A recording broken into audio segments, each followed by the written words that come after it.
Boa tarde a todos nossos amigos ouvintes do vlog do Conte do Pedro Villanueva. Eu gostaria de compartilhar com vocês uma reflexão a respeito de um sujeito que foi nomeado ministro, acho que ligado aos direitos humanos, o senhor Silvio Almeida, que criou ou desenvolveu uma tese do chamado racismo estrutural.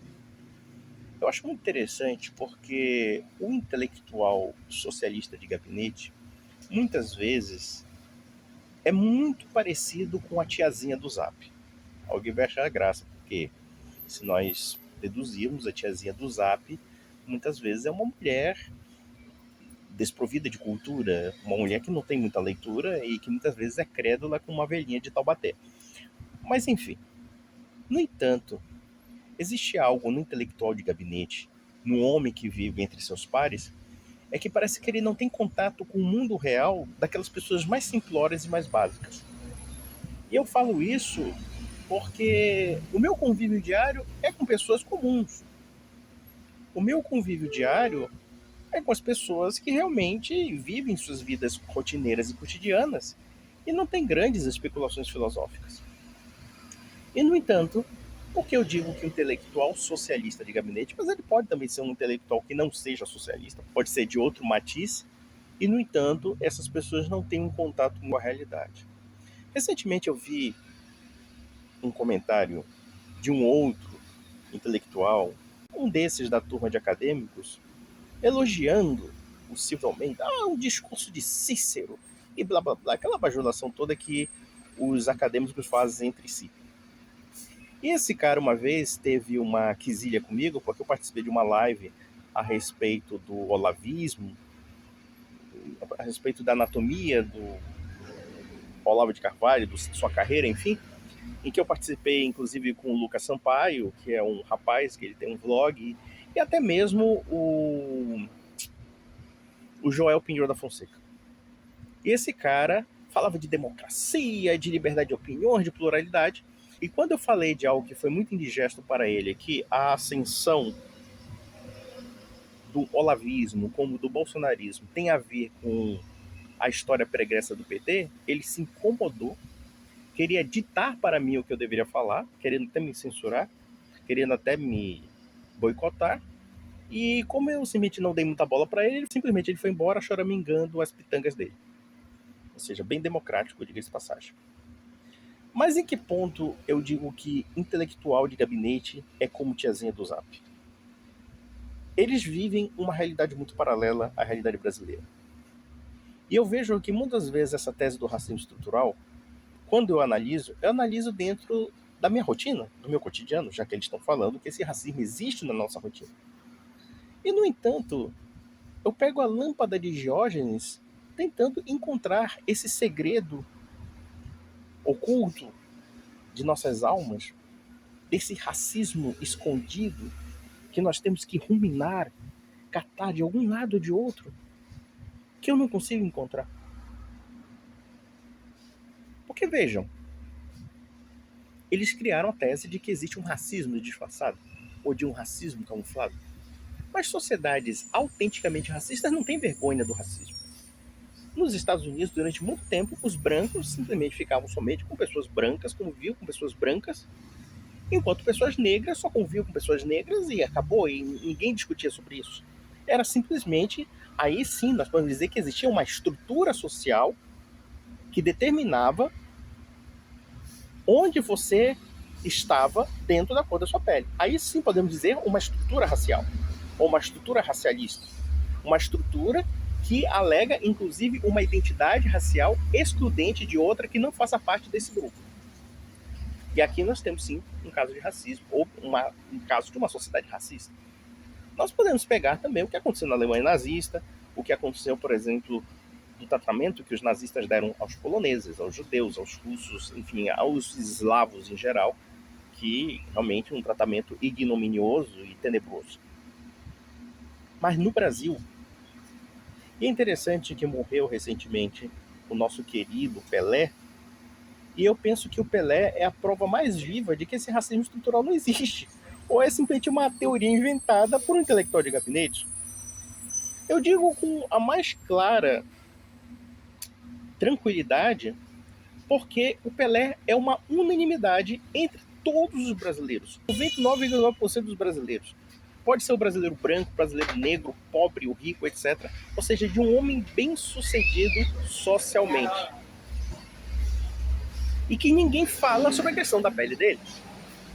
E lembrem-se que, acho que pouca gente sabe, que o Pelé, durante muito tempo, ele foi uma pessoa muito detestada pela esquerda.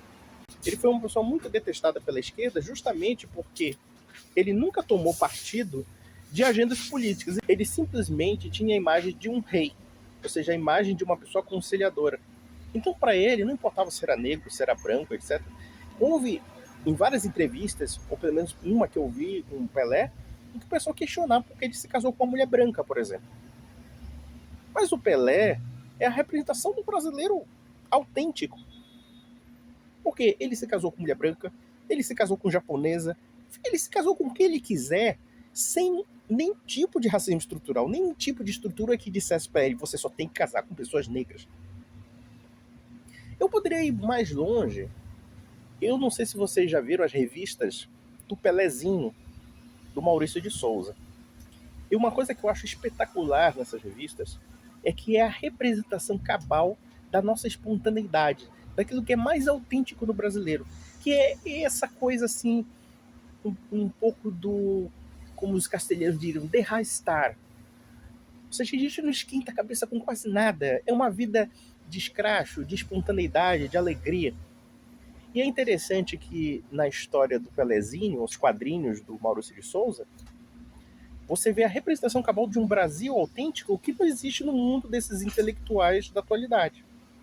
Vídeo, por exemplo, você tem o Pelézinho, evidentemente, você tem os amiguinhos do Pelézinho, ou seja, o Canabrava, que é uma pessoa negra, a Bonga, se não me engano, que é também uma outra menina negra. Nós temos o Dondinho, a Dona Celeste, a mãe e o pai do Pelézinho, pessoas negras, pessoas africanas. E temos personagens que não são africanos. O Frangão é um menino loiro, é um goleiro loiro, branco. E a namoradinha, e isso nós estamos falando de anos 80, anos 70, 80 mais ou menos, e a namoradinha do Pelé é uma japonesa. E coincidentemente ele acabou sendo casado com uma japonesinha. E isso sem prejuízo de outros personagens. Existe, por exemplo, uma das amiguinhas do Pelé que é uma sírio-libanesa. E todos eles convivem sem diferenças. Vocês acham que uma história como do Pelézinho seria publicável nos Estados Unidos nos anos 50 e 60? Nunca. E vejam que aquela revistinha retrata a infância do Pelé. Ou seja, o próprio Pelé dizia, uma vez ele conversou com Cassius Clay, mais conhecido como Muhammad Ali, que foi o grande boxeador norte-americano, que era uma pessoa negra, e o Cassius Clay perguntou para ele como é que era a vida no Brasil da questão da raça. Ele dizendo que ele brincava com pessoas brancas, com pessoas negras, quer dizer, com qualquer pessoa, ninguém se dava conta disso, ninguém ligava para isso. Enquanto nos Estados Unidos, o Cassius Clay tinha a comunidade negra separada da comunidade branca e acabou. Então vejo que nesses detalhes tão ínfimos, nós percebemos que essas teses são furadas. Essas teses são inventadas justamente para nos dividir, porque não correspondem à nossa realidade. Ou pelo menos a minha realidade nunca foi assim. E a realidade de muitos brasileiros, idem. O próprio Pelé mesmo nunca foi vítima de algo que, por exemplo, desabonasse a sua pessoa no quesito do racismo. Ele nunca reclamou disso. Muito pelo contrário, ele mostrava uma certa altivez, uma certa nobreza de caráter em se colocar acima disso. E, no entanto, nós temos o Silvio Almeida, que agora é ministro, que importa essas teorias que são de fora, que não correspondem à nossa realidade. Ou então poderíamos ir mais além. Eu falo da minha realidade. Eu estudei num colégio que poderia ser dito como a representação de todas as classes sociais do Brasil, que foi um colégio administrado pela Força Aérea Brasileira, aqui no Pará. Eu sou de uma família em que 3/4 da minha genealogia vem do Nordeste. E só uma genealogia vem diretamente de Portugal e também dos próprios paraenses, que, em geral, em sua constituição étnica, tem origem lusitana e indígena.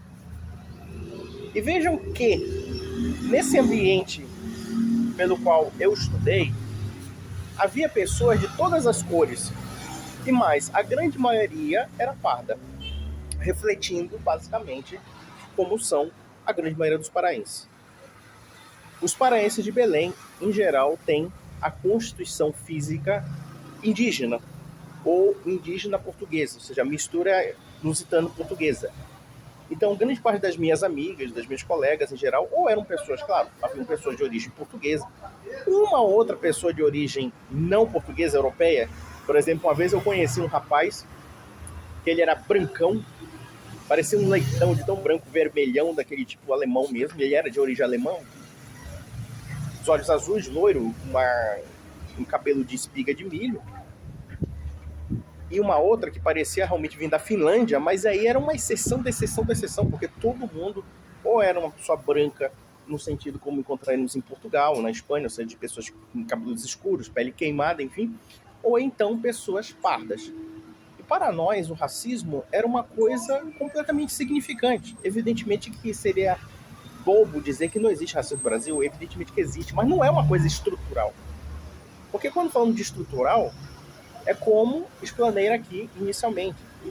Ou seja, é a segregação, é a não mistura entre as raças, mas é o que mais existia entre nós. Para nós, essas questões eram completamente irrelevantes. E pelo contrário, um país como o Brasil, que se envergonha do racismo, mostra que o racismo, longe de ser aceito, ele é muito rejeitado. Nós acharíamos injusto, por exemplo, se o nosso querido Pelé vivesse nos Estados Unidos e ele vivesse num estado de segregação. Nós acharíamos absurdo. Nos Estados Unidos, a coisa é tão bizarra, como, por exemplo, a gente observar no esporte talvez mais popular deles, ou num dos mais populares, mais universais deles, como no caso o basquete, você ter o melhor jogador de basquete e o melhor jogador branco de basquete. Isso é uma coisa inadmissível. Para nós só existe um grande jogador, que é o Pelé, e o resto vai seguindo a comitiva do rei. Então vejam que essas coisas são completamente artificiais. Eu poderia falar para a minha família, desses 3/4 nordestinos, metade da minha família tem a pele clara e... Opa, tudo aí. Metade da minha família tem a pele clara e metade da minha família é mulata. E não me vem dizer que as pessoas mais pardas são as mais pobres. É justamente o contrário. Eu sou bem mais pobre do que muitas pessoas pardas da minha família. Mas eu digo, intelectual de universidade ou de gabinete é como a tiazinha do Zap, que só acredita nas bobagens que se espalham, teoria da conspiração, etc., dentre outras coisas. Eles também têm suas teorias. E é aquela velha história. Eu pegaria uma lâmpada de Diógenes, mas não precisava ser uma lâmpada de Diógenes, poderia ser simplesmente uma vela mesmo acesa, para procurar esse racismo estrutural que eu não vejo. E, na verdade, isso aí deve ser teoria para dar emprego para intelectual. Então, meus amigos, um grande abraço.